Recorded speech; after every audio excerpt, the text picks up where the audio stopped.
Flight Sports TV, man. That's my dude. I rolls with him. You heard what the man said. It's Flight Sports TV.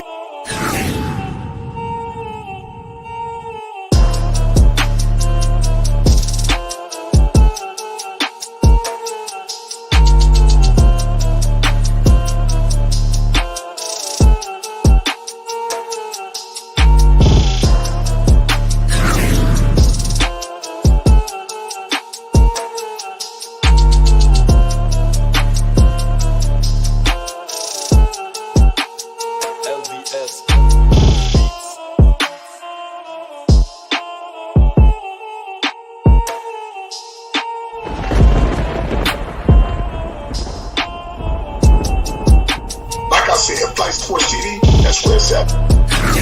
Flight Sports TV.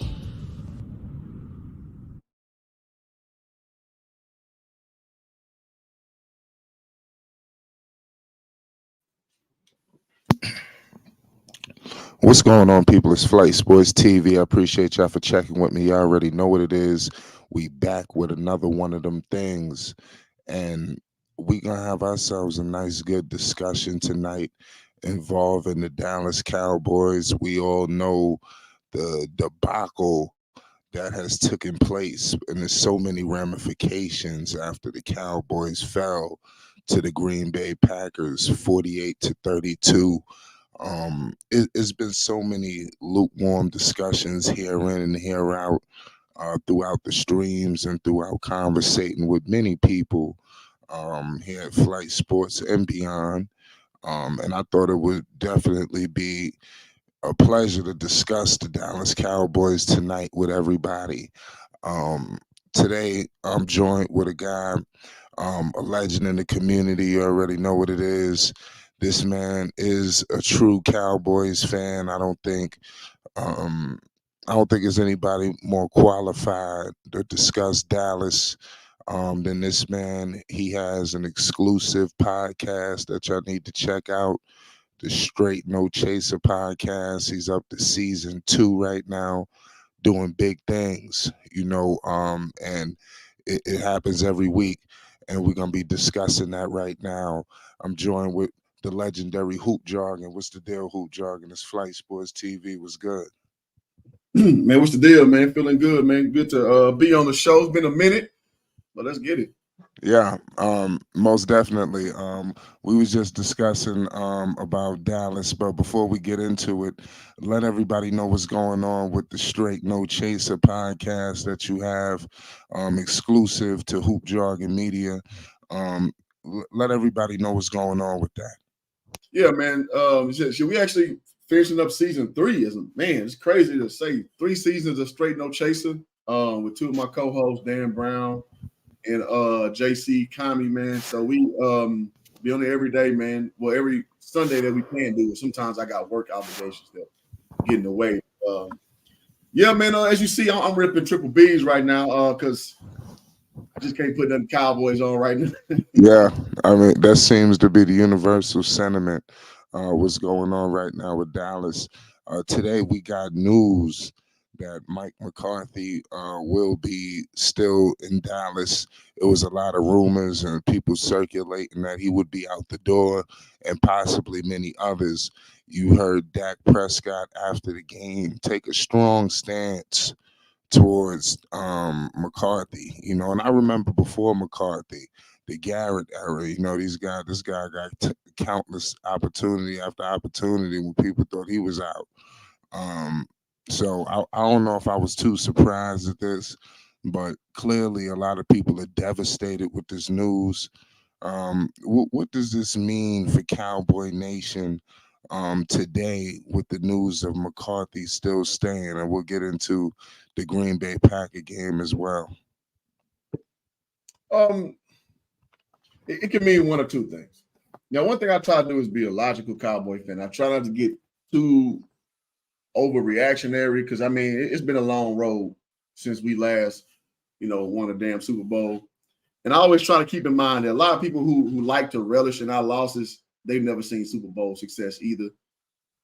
So I always try to keep these things into account and not, go overboard like the Skip Baylesses of the world and shit like that. So Now, conventional thinking says, okay, we had a really good football team. We had a really bad loss. We had a really bad last, I would say, about 5 weeks. So if we can course correct and we can come in, like at the end of the day, 12-5 ain't nothing to scoff at, right? So you bring in a guy who's been consistent. And McCarthy has been getting us 12-5, I think 3 of the 4 seasons he's been with us. And that's consistency. The other school of thought is, okay, he's consistently good, but when it's time for us to perform in the playoffs, we're consistently laying eggs. Besides, 2 years ago, we lost to San Francisco when Dak didn't spike the ball quick enough, and we lost by a touchdown, well, a score for that matter. So I would say this, like, McCarthy has not wowed the fan base whatsoever. I don't think McCarthy has wowed any fan base he's been a part of. And I think that that's the main thing that people want to see change on. Like me personally, I think I've seen enough, but it's a first world problem. So we need to figure out between where we want to be as far as us being Super Bowl candidates, because like how Jerry always says, Jerry always stirs that pot to get everybody all incensed about Super Bowls. Or do we want to just hold course as just a competent team and go with the guy who's been pretty successful for us in his 4-year tenure? So those two worlds are colliding as we figure out what to do. Yeah, I'm with you there with Dallas. So you basically said you're still riding with the Cowboys. Always. I'm not wearing that shit right now. Yeah, I mean, it's definitely hurtful, man, because I was in there discussing with some people, man, because it seemed like every year is like some kind of hype job situation where people feel like the Cowboys is their year, they about to win the championship, this, that, and the third. But then you find out that they end up losing in the wild card, in the divisional, and most of the time is at home. How many more devastating losses can the Cowboys suffer? At what point are they going to be able to shake out of this? Because it seemed like it's very reminiscent of the Romo era. These guys can't get over the hump here in Dallas. What is it going to take, and how many more devastating losses can they suffer like this? I mean, infinite amount. We ain't got no choice. Just like a lot of the listeners out there and some of y'all bum ass teams y'all follow, like you got no choice but to still be on the wagon. So the Cowboys, we no different. We just literally got the loudest microphone, and that sucks because we get the most attention. So when it's good, it's a good thing to have the loudest microphone. I like tuning the shows where the Cowboys get priority. Now, that same thing is a double-edged sword. How old school say, man, the same thing to make you laugh or make you cry. So that part too is like it sucks as well. But you being a part of a prestigious franchise enough, you as a Knicks fan, you know what time it is. Y'all ain't won nothing since the 70s. Right. Yeah, but y'all still, like, you still gonna talk your shit as a Knicks fan. Am I incorrect? Yeah. Yeah.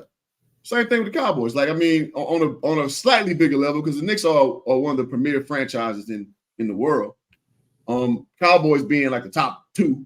It's like us and FC Barcelona and the Yankees, the best top 3 franchise in the world. So ain't nothing new.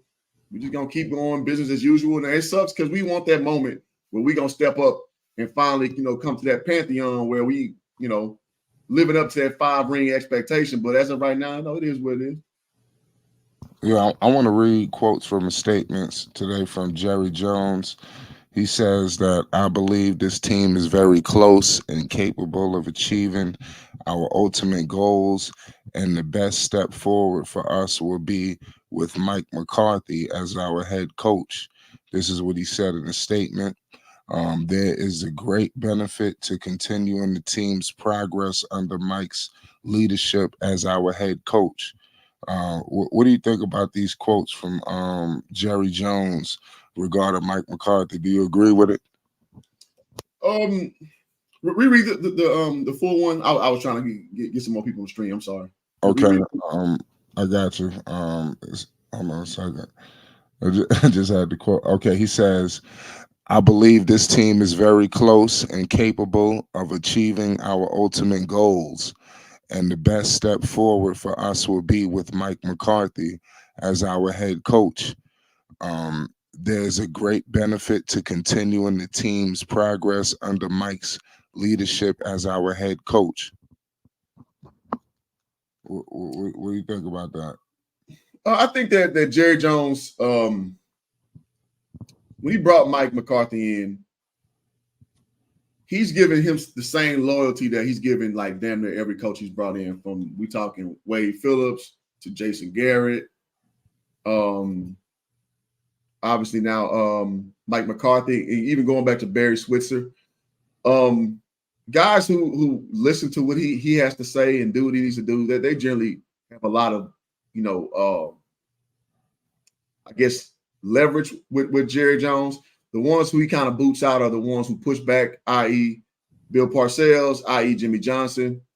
So this is just kind of business as usual for Jerry Jones. And that's kind of like, to quote Skip Bayless, he's kind of like loyal to a fault. Like he has a propensity to be too loyal and not be able to understand when it's blatantly obvious to cut bait. And we saw this with Jason Garrett, man. Like when he got rid of Jason Garrett, he probably should have been gone 2 years before. So this is just, business as usual for Jerry Jones being loyal, but it's almost, again, being loyal too long. Yeah, you're right about that. And like I said, who knows how long the Dallas Cowboys have. What's your thoughts on Dak Prescott? I see people, my man Tribe Sports Media, he says, is Dak the problem? What's the state of Dak Prescott with all of this shit going on in Dallas? Man, so Dak Prescott's an interesting case, man. I think he's on year 9 now. From a statistical standpoint, put up probably his best year. And that's just facts. So if we look at the numbers of what he put up this year, put up 4,500 yards, 36 touchdowns, 9 interceptions, QBR of 72.6. So, and before, like if the Buffalo Bills game didn't happen, realistically, we're probably naming Dak Prescott as the MVP of the league. It's probably gonna go to Lamar Jackson, deservedly so. His team is doing better overall. That's just the fact of the matter. So Dak Prescott played his ass off, but it just seems to happen that when it's time for Dak to, perform when the jello's jiggling and the lights the brightest, he coming up short, and we just, getting tired of the excuses, man. But one thing I don't do is I don't throw the baby out with the bathwater.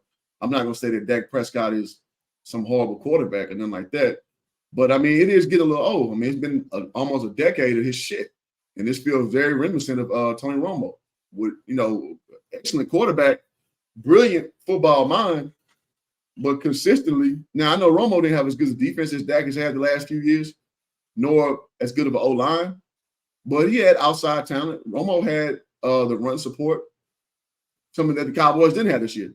So long story short, I mean, Dak, the argument for Dak is getting a little stale. So I wouldn't call him a problem per se, but he ain't the solution either. He ain't the dude that's going to make up for our deficiencies and still get us to the promised land like I see a guy like it. Now, this is a hard guy to compare to because this is a generational quarterback with Pat Mahomes. But you see Pat Mahomes with guys dropping passes, guys on the offensive line going down, his defense being trash at times. Most noteworthy, the secondary. Just a lot of plug and play, and he still has his team in the thick of it every year. Now, he has a better coach in Andy Reid, but I mean, at the end of the day, you see Pat Mahomes doing stuff that like he shouldn't be able to do. And it's just frustrating because Dak Prescott ain't nothing like that. So I think some people get so caught up in comparing Dak to like the people who have extraordinary skills, like I can even go Aaron Rodgers. And that's just not Dak Prescott. You're right about that. How impressive was the Green Bay Packers? We all know the debacle from the Cowboys, but what was your thoughts on Jordan Love and them and how they play? Was it more them or was it y'all just with a collapse? I mean, how impressive were they? Yeah, I think it was a little bit of both. I think that them playing out their minds. I mean, they put up 48 points at the end of the day. I mean, that's nothing to turn your nose up at. that's something to be respected. Jordan Love, I mean, he didn't throw a lot of passes. He only threw 21 passes, but he didn't have to. All his passes were like accurate. All the, it seemed as if we gave up early. I don't know how you do that with all that. I guess no, let me back up for a second. Now, when underdogs beat the teams they're not supposed to beat, the way you do it is you start off early and often. So when bad teams or worser teams, for that matter, when they get the confidence going early, it's hard to break. Because then they playing, everybody said all week long before the game, playing with house money. That's a real thing. When you playing with house money, man, you playing carefree football. Because if you lose, shit, we supposed to lose. But if you win, it's like, why can't we? So that dynamic started off because we look at the game trajectory. They jumped out of us 27-0 to start the game. That's crazy. That's unacceptable. So to answer your question, is it more of them or us? I think it's a little bit of both. It's a little bit of both. How the hell could that happen, man? How could you start off? I mean, that offense, who would have saw that coming? I mean, that's the problem. It should just slapped you upside the head. What do you think about the commentators and things like that? Because, you brought up the New York Knicks and things like that. It seems like the Cowboys get, obviously even worse treatment right now. It's probably the worst ever. What do you think about the Stephen A's and the other guys that come out and speak on the Cowboys? What do you think about how they have been covering them the last couple of days? Do you think it's too much? They taking it to the next level? What's your thoughts on the commentary? It's been too much forever, but I mean, it's just that's standard protocol, man. Like, that's the easiest thing to do is to take the field of 31 over the Cowboys and say like, whoop, see, I told you it's gonna happen. You literally taking 99% of the field. And then you say the Cowboys gonna choke and you come out looking like a genius. Just apply that same logic to if you did that with the Patriots. If you did that with the Chiefs. Well, Chiefs is probably one of the worst of bets to take. But let's start rattling our teams. The Chargers, let's talk about the popular teams. The Eagles, the Dolphins, the Bills. You like a genius. Like, oh, what? They're gonna lose when it matters most, and you can move the goalposts. You can say whenever matters most means. It can just mean whenever you lose. So I mean, it's a fun lane to take because it's a hard to prove take.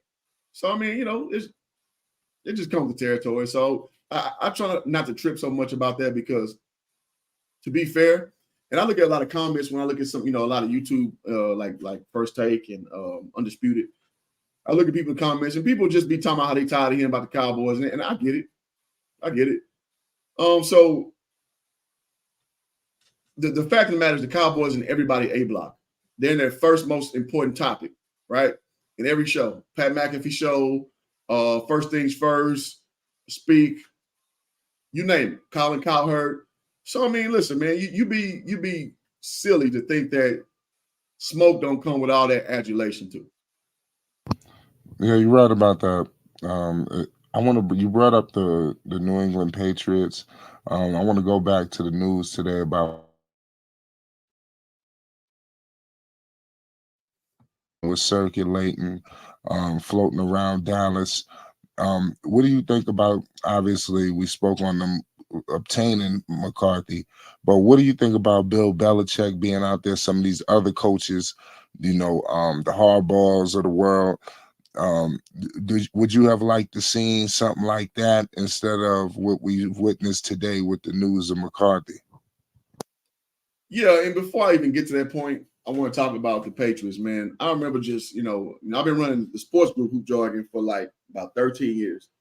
And I remember everybody was saying, because the Patriots are winning, that the Patriots are America's team. And all this shit. Nobody talks about the goddamn Patriots no more. So again, kind of going back to the last thing we were talking about, I mean, the Cowboys, again, you take the good with the bad. We're America's team. We're the most watched, most scrutinized, we're the most whatever, because everybody swore when Tom Brady was there that was the real America's team, because they were winning. Now that Brady's been gone about 4 years, nobody gives a shit about the Patriots. And so it just kind of proves my point, because when we had bad quarterbacks, man, I'm talking about like Chad Hutchins, Quincy Carter, Vinny Testaverde. So basically the Aikman to the Romo era, still the Cowboys still got top billing. When Romo used to get hurt every now and again, we had Brandon Whedon starting the quarterback. Even your boy DeBeeve got some action. Kellen Moore, our old offensive coordinator, he's currently with the Chargers, still the top of the town. So, I just laugh when people try to undercut the Cowboys. Well, I mean, it is what it is. But I want to say that now going forward with Bill Belichick, I think him and Philly are a match made in heaven. I think him and Bob Kraft has had a several relationship for quite some time now. As we know that he forced Tom Brady out, and Kraft kind of rolled with the coach instead of the player. It's very interesting. With Jim Harbaugh winning a national championship, I think he's always had that itch to come back to the NFL, after that fallout with the 49ers, because, he does really well with quarterbacks. More specifically, his job he did with Dak Prescott. Not Dak Prescott, Colin Kaepernick. Did a really good job with Colin Kaepernick. If you guys remember throwing him in the fold when your boy, what's his name? Smith? Who was quarterback in the 49ers before him? Like career backup guy. I'm not sure. I'm not on the top of my head. His name escapes me, but I have to look it up. Yeah, him starting Kaepernick was like a huge deal. So he has an eye for quarterbacks, man. Institutional control. There's some things to be asked before that. Now the guy before Jimmy G, he played for the Chiefs too, I think. Alex Smith. That's what I'm thinking about. Alex Smith. So Jim Harbaugh put in Kaepernick for Alex Smith, who was more of a for sure bet quarterback, but he was scared to take, chances upfield. And Kaepernick was the dude who would take shots upfield just because he's a younger guy. So and Harbaugh was the progenitor of that. So I think those are two very viable coaches, and I'm a little disappointed that we at least give. Well, I mean, if you give them an interview, then you pretty much telling your coach they're gone. But I'm a little perturbed we didn't give a little more consideration to one of those two guys, because those are definitely guys that galvanize players and they get really good results from what they are if they have the proper, staff around them, staff and personnel. Who would you have liked to see as the coach? I think Jim Harbaugh I would like to see, because he's younger. He has ideas. He resonates with these younger guys, because I think the Cowboys, man, the problem is our culture. We're just too laid back. We're too goddamn laid back. And I think he could fire up our younger players in a way that's not too off-putting. Bill Belichick has a very abrasive way about himself, and I just wonder if that works with Cowboy culture. But I take him though, shit. Right. We speak about Cowboy culture.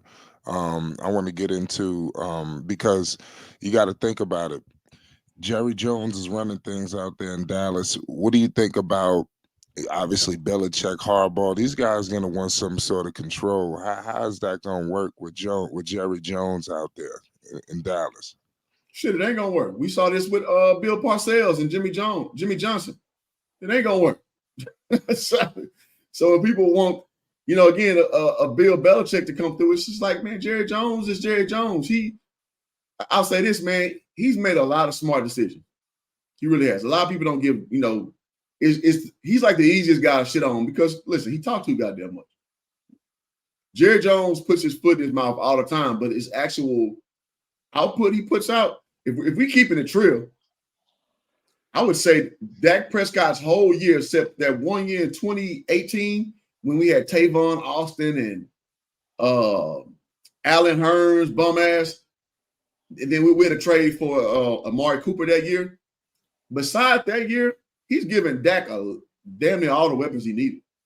And not only that, of the last 4 years plus, he's actually given the Cowboys a defense. Because he's pretty much the general manager. So I think Jerry has done a lot of good. But at the same time, Jerry's his own worst enemy, because, listen, I watch good teams go make a splash, and Jerry didn't really go splash on Shaq Leonard. And I'm not saying Shaq Leonard was a guy that changed life for Philadelphia. But we could have went out and got Leonard Fournette. Our run game has been deficient. I said this in my podcast shit, like week 2. I was like, Pollard ain't no goddamn RB1. He's just not. He's too light in the ass, right? So going past all that shit, there's things that Jerry can improve. But overall, I would say, I mean, if we weren't the Dallas Cowboys and we were like the Carolina Panthers, people would be like, man, they almost there. They almost there. They almost there. Like, damn, 12-5, 3 years in a row. Man, they almost there. But it's just us. It's like, you know, perfection is the standard, or championship level is the standard. So that's why it looks a little worse than what it is, in my opinion. All right, we got my man Phonics in the building. Phonics, what's good? What up? What's good? We're sitting here, we're talking about the Dallas Cowboys. We got one of the biggest Cowboy fans in the world in here in Hoop Jargon. What was your thoughts? We in here discussing. What was your thoughts on the Dallas Cowboys losing to the Green Bay Packers, man? What the hell happened? Number one, what happens every year? They go home early in the playoffs. A lot of these older people who are Cowboys fans, they're living off the old success of the Cowboys, because you wouldn't be a Cowboys fan in your mind right now knowing you haven't won anything in almost 30 years. There's just no reason to be a Cowboys fan at this point. You're never going to win a championship. You know what I'm saying? With Jerry Jones at the helm. When he dies, Stephen Jones is taking over. So it's going to be the same old, same old. Yeah, you people live off the old Cowboys. And I think that's the problem. And I think that's what Dak is going through. It's so much damn pressure, man. It's so much pressure to win. And I think it's overwhelming with anybody who plays there, man. Because there's all these expectations. And I'm trying to figure out, why is the ceiling so high for the Cowboys? You have not been to an NFC championship or a Super Bowl in almost 30 years. 30 years. I had a full hairline back then, no kids, and I was in junior high school. This is 30 years ago, bro. You know what I'm saying? So I don't get it. Okay, so everybody's saying change coaches. Bill Belichick isn't coming in there. Bill Belichick has to have control. He had total control and autonomy in New England. He's not going to get that in Dallas, because whoever the coach is, Jerry Jones is the coach. Remember what I just said. Whoever the coach is, Jerry Jones is the coach. That's only a front man. You know what I'm saying? Something like the president of the United States. It's just a front man. You know what I'm saying? So he's not going to go for an alpha male. He doesn't want to build Belichick. He's not going to get a Jim Harbaugh. That's why Mike McCarthy said earlier he's staying. And yes, they're going to let him stay and play out the contract. They'll fire him, and they'll bring in somebody else who's going to be a do-boy. But at the end of the day, if Jerry Jones needs to play the back, man, let the people that he hires do what they do and take the pressure off of the team so much, man. It's just too much pressure. They're not America's team. That's something, again, from the early 90s. That's done with. You're not America's team because you don't win. Kansas City could be considered America's team. You know what I'm saying? Kansas City. Yeah, they could be considered America's team. They in the heartland of America. That's the Midwest. They in the heartland of America. They can be. You can't be considered America's team because America, we're winners. And the Cowboys are losers. The Midwest don't get enough love. Shout out to the Midwest. Word up. Shout out to the Midwest and all the snow we getting out here, man. Shout out to the Midwest, man. 10 degrees and 5 degrees out here. But yeah, man, look, I understand what you're living on, but you have to let it go. It is no more. And look, Dak is playing to the best of his ability. Dak is doing Dak things. You know what I'm saying? It's not surprising to me. Why is it surprising to everybody else? But then they say get rid of Dak. Who are you going to get to come in there? Who are you going to get to come in there? Dak, Tony Romo. I mean, who is it going to be, man? You know what I'm saying? You don't have a culture of winning recently, and it's really hurting you. You know what I'm saying? Because you're living off hype. Go ahead, Hoop. Go ahead, man. Go ahead. What you think about them statements, Hoop Jargon? We got Phonics Unleashed tonight. He's pissed off. What's going on? It is what it is. This is kind of that Stephen A. logic. Like you take the field and you wait for the Cowboys to stumble up anywhere and you come out like a genius. I mean, it is what it is. Like you're such a genius that you pick 31 other teams and the Cowboys mess up. I told you, goddammit. I told you. It's like that's the easiest pick in the world. It's the easiest pick in the world. saying America's team, we're America's team. It is what it is. Winning ain't got shit to do with it. It's like the Lakers or the toast of the NBA, no matter if we winning or losing. It is what it is. Like when the Lakers are on, everybody's eyes on the television. Because the same logic was the Patriots, and I led in with this, the Patriots were America's team. But now that they've been losing, nobody gives a shit about the Patriots. You can't say that about the Cowboys. When we're losing, we're still top billing.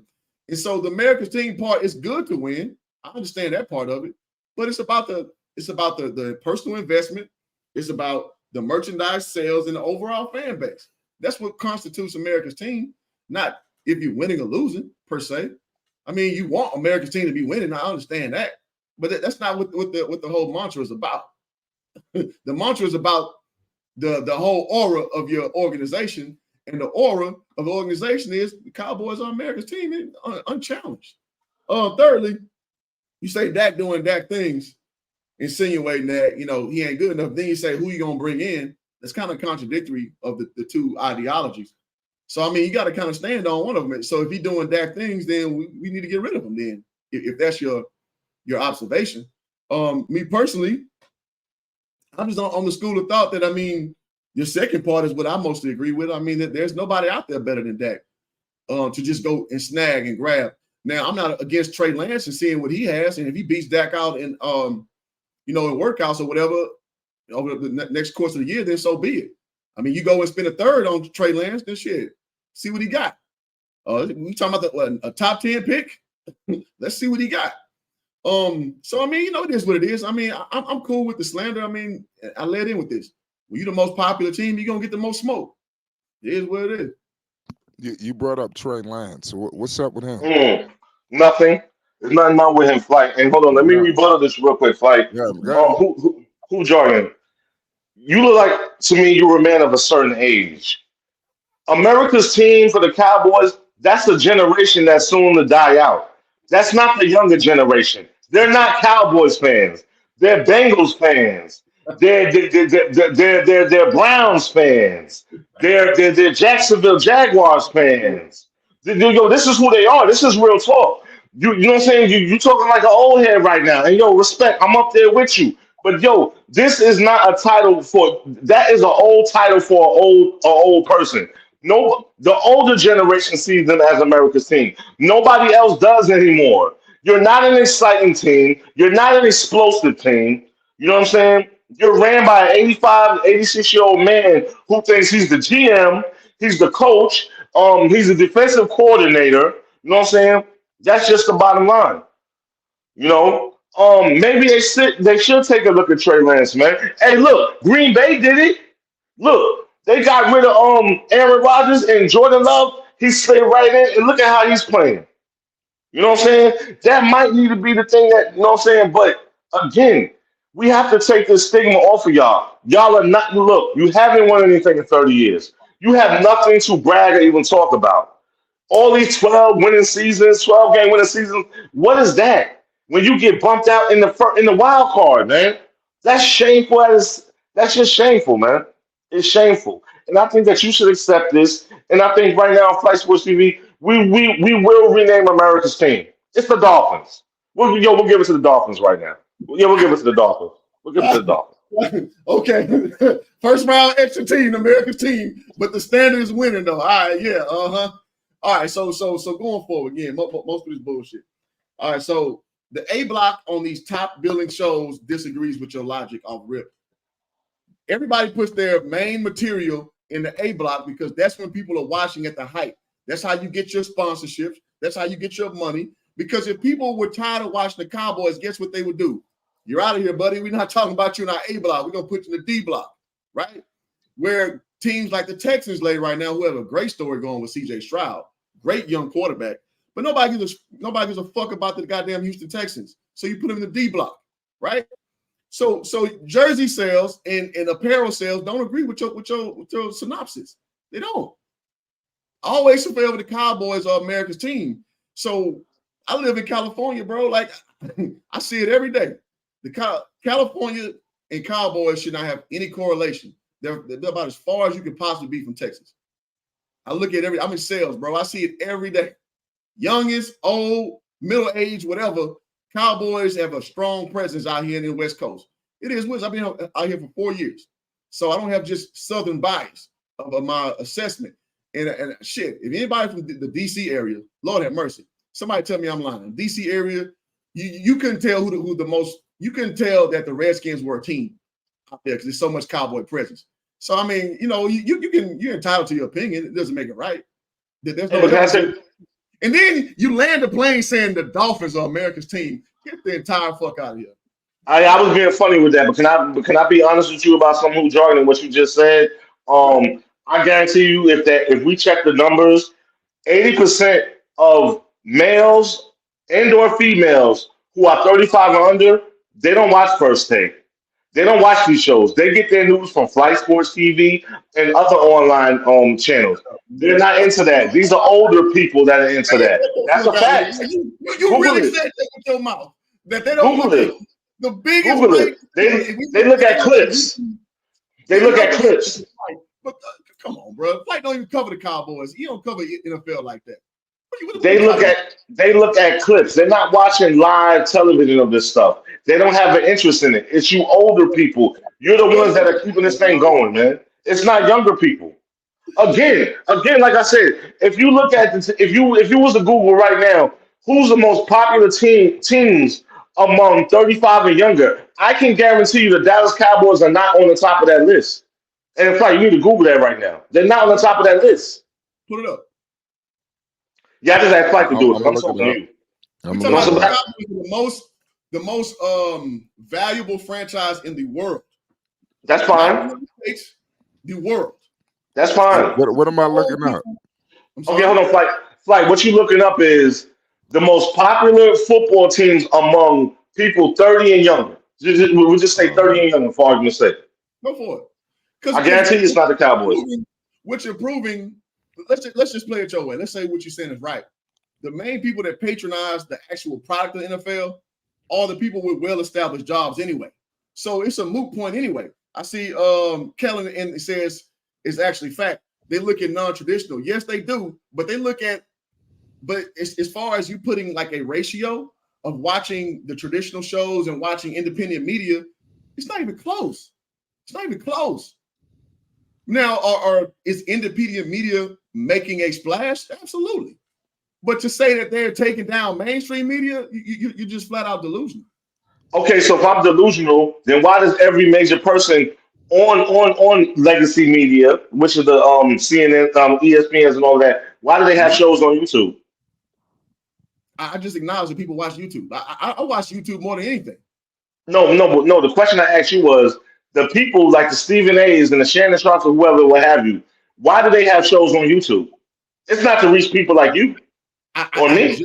I just stated that the independent media has made an impact, but it's more like a supplementary thing. That's like, oh shit, I need to get some of this back money because people are watching independent media. People watch their phone in their younger bracket more than their television or service provider. But what I'm saying is they're still watching the traditional programs. They're not paying for it though. They're still but younger people like winners. Cowboys are not winners. They're losers. They have been losers. Winning. Younger people they like glory. They like stats. They don't care nothing about legacy. And then hold on for a minute. You brought up DC. I'm glad you did that. Let me tell the listeners about DC. DC / Virginia is an interesting area. You have people from all over the world and the country that live and work there. You have military people. That's a huge military area. So, of course, you're going to have Cowboys fans and all of that because a lot of people from that area they're not from D.C. That's just the bottom line. They're not from D.C. And these are older people. Right, but so the same things in California, though, what I'm telling you, is the same story in California. It goes 49ers, Cowboys, Raiders out here. The Chargers are so far down the depth chart, it ain't even funny. That's what I'm telling you. So, I mean, what are you basing your synopsis off? Your feelings? Okay, well, I'm in Michigan. It's Detroit. It ain't no Cowboys. It's Detroit. Good. Period. So we're gonna compare Detroit to California. What the hell are we talking about? We ain't talking about nothing. No, we can't compare Detroit. That doesn't make sense. What I'm telling you is, though, Michigan to California? Again, California is another state where you have people from everywhere, just like New York. People from Okay. everywhere. So people Okay, are bro. different fans of different teams. You know what The I'm saying? population, the population, bro. Okay, so for example, if the Cowboys is playing the Las Vegas Raiders, they're Mhm. not LA Raiders no more. I would assume I would see a lot of Cowboys fans. They're not LA Raiders no more. If they're playing the Chargers, they're playing the Rams. These are not real popular teams like that. No, they're not. Bro, you make They're no sense, not. bro. You make no sense. I got the Cowboys. I looked up something.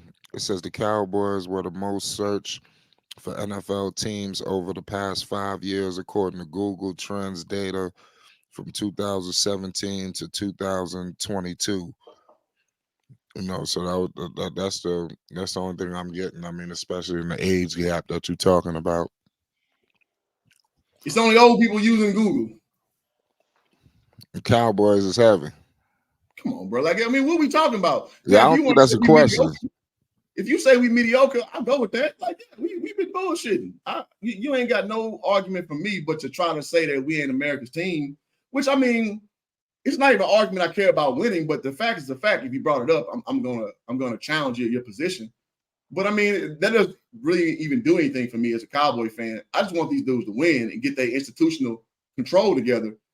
That's what I care about. So, I mean, we kind of going through a fruitless argument, but I mean, if you want to have it, we can have it. But the points you make, it don't make no sense, bro.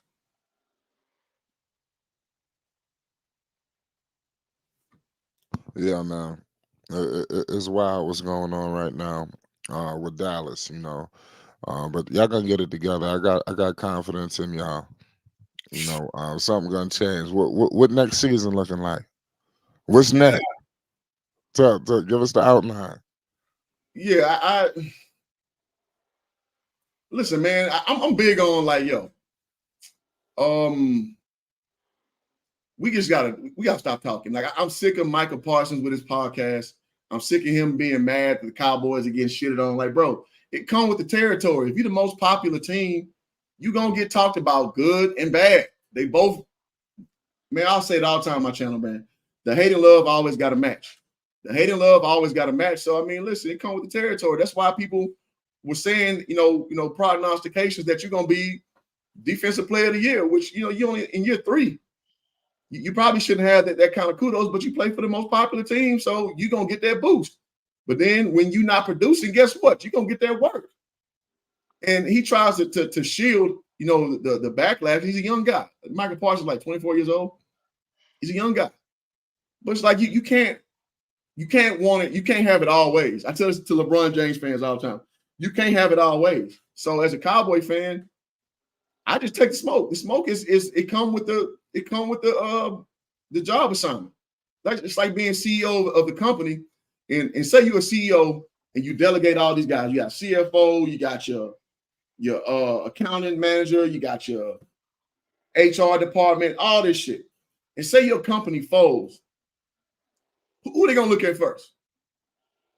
The CEO. It's not the finance department just really messed up. The HR department really messed up with their diversity inclusion, because it still falls on you. You the leader. So Dak Prescott is the CEO of the Dallas Cowboys as far as what is facially representative of the team. So when we lose, you deserve the smoke because you get the most credit when we win. It's all about Dak when we win, right? So if we lose, the shit got to balance out. So I don't understand when dudes like Micah who step in, who's more of a CFO and who gets a lot of credit. And then when it goes down, then guess what? You second in command. So it come on your shoulders too. People gonna start pulling your stats up. How you not rushing the pass like that no more? How you can say, people holding me and all that, which you got a valid gripe, but man, those are called sour grapes. People don't care about that shit. People But want elite. Huh? Is it Micah's fault? He's been hyped up. No, it's not his fault. But people at the same time are not gonna give him grace just because you say you're getting held. They don't care. They say you're not getting no sacks. He's supposed to be the next Lawrence Taylor. Let y'all tell it. I don't see it, but that's what he's supposed to be. You said who now? The next Lawrence Taylor. That's who he's supposed to be, right? Said that. More than Cowboy fans said that. That didn't come out of my mouth. But I mean, we're the biggest fan base. I can't control what come out of the biggest fan base mouth. There's a lot of people who I'll never meet who love the same team I love and will say anything. Okay, but let me ask you a question. Why do you love a loser? We're not a loser. I mean, we're not a championship team. So by your metric, who's a winner by your metric? No, hold on. That should be by your metrics. You're supposed to be America's team. We win in America. Your team loses in America. So how is that America's team? I didn't agree with your premise, so I'm not going to agree to your standard of America's team when I told you it's not based on that. How is it not? It's not based on winning championships. Then what are you playing for? No. Wow, mediocre. By your metric, it would be the Steelers or the Patriots, and it's neither one of them teams. No, no. See, that's not what we're not going to do. We're not going to live in the past. I'm talking about presently. So if it was my team, America's team would be the Chiefs. Exactly. But they're not though. They're not in nobody's A block. Nobody starts their sports show talking about the Chiefs because they're not America's team. You look at the metrics of all the things we just talked about, the Googleable statistics, the jersey sales, the paraphernalia sales, this, that, and the third. Those all accrue to what America's team is. It's just that's it. It's just it doesn't matter if you're delusional. I mean, you could be delusional. And these same shows that you're talking about have old ass people that's hosting these shows. These aren't young people. Skip Bayless, that's all he's gonna talk about. And Stephen A has caught fire with that too. It's whack though. That's why I don't watch these shows. I don't want to hear nothing about no Cowboys. You don't win anything. You haven't won anything in 30 years. America don't agree with you though. So that's your personal logic, and that's fine. America and the numbers don't agree with you. Well, I guess we become a country of losers, and if that's okay with them, then I guess I have to live with that. Then that's cool. But I go off numbers, bro, and what is tangible, not what I feel. I go off championships. You can feel anything. You can feel anything. I go off championships, and in recent memory, y'all don't have any. Okay, so going off championships, you just named the Dolphins, the America's team. I was joking with that. With 72, right? So tell me who's America's team based on your logic. I just told you, KC. Okay, so where do you see it line up with that, with them winning? Where do you see it line up with the coverage and with America saying that this is the best, this is the team that we like the most? I mean, it doesn't. See, that doesn't matter. I mean, you can cover it all you want, but like I told you, it's only a certain demographic that's watching that. Everybody else, nobody cares about that because we don't care about losing. You have no proof for nothing you say. You're just saying things. You saying I don't have any proof, but the proof is you don't have a championship. So that's the whole proof. No, you said nobody's watching it, is what your charge was. So prove it nobody's watching it. I said the demographic, brother. The demographic. The demographic then, what you're going by is age. That's what I just said. So correct. Prove it that nobody of a certain age is watching the Cowboys. Prove it. I told you there are men and women of a certain age. They are age and older. They're not younger people. You research to prove it though. You just throwing out what you feel. I was just looking at some research that said only 23% of this generation even cares about sports. Only 23%. That's not true at all. I just Googled it. I research Google stuff all the time. I've never seen that in my life, and I'm 27. Okay, hold on. Hold on. This is from ABC Philadelphia. It says, while a 2022 study by Emory University Professor Michael Lewis found that only 23% of Generation Z people born from 1997 to 2012 define themselves as avid sports fans, and 27% define themselves as anti-sports. The NFL's success at enticing a younger generation is in the numbers. You said avid sports fans, though. It's 3 different categories of sports fans. You got avid sports fans, casual sports fans, and then casual watchers. I'm just telling you what the article said, bro. I'm just going by the article. I hear what you're saying, but saying that they're not avid sports fans. First of all, out of every single age group all put together, only 30% of people are avid sports fans. Avid sports fans means that you know a little bit about X's and O's. You watch film. You watch every single thing that's surrounding your team. A casual sports fan is I'm just going to watch the game. That's it. I might go to a game or two every year. So to say that just because 23% aren't avid sports fans, that's not what you originally said. Okay. Not sports fans. No, these are not. I'm not saying anything. These are numbers that I'm reading to you. Here's another one from USA Today. According to a 2021 study, only 23% of Generation Z describe themselves as passionate sports fans, as That's what opposed to I'm saying. 42% of millennials, 33% of Generation X, and 31% of baby boomers. 27% of Generation Z describe themselves as anti sports, compared with single digit percentages from other generations the same. So how Right, does that but you're eliminate saying anything from anything? right. You're just saying that they're not super into sports. That don't mean that they don't watch sports at all. I'm not saying anything. No, with the I numbers know that you're you not just saying said, nothing. Yeah, they're let's not. repeat Okay. exactly what you said. They like you keep saying avid, passionate. Like that's an adjective to describe a sports fan. They're not saying they don't care about. That's still 80+% still care about sports. They just not super deep into it. Okay, Go well, ahead and listen to this, continue. right? Okay, listen to this real quick. Here's another one. Sports is just another cultural institution that Gen Z shows little interest in preserving. Alongside church going traditional office structures and other sorts of community association, Gen Z is far less involved civically than previous generations. More than a quarter of those under 40 don't even know a single one of their neighbors' name. What they're saying is people are more isolated now and they're not really concerned with sports like that. So what are you? So the point I think Colin is trying to get at is how are you eliminating anything to discern the Cowboys not being America's team? Well, I'm not. Basically what I'm going on for you as a Cowboy fan because you're sounding very delusional. You're saying winning doesn't matter. You're saying we're America's team, we're the most valuable team. But every time I hear your owner talk, he talks about championships. None of But these when we have go been through those attainable for you studies, in 30 you laid out years all these numbers. How does it take the Cowboys out of that throne and put another team in that throne based on these numbers you thrown out?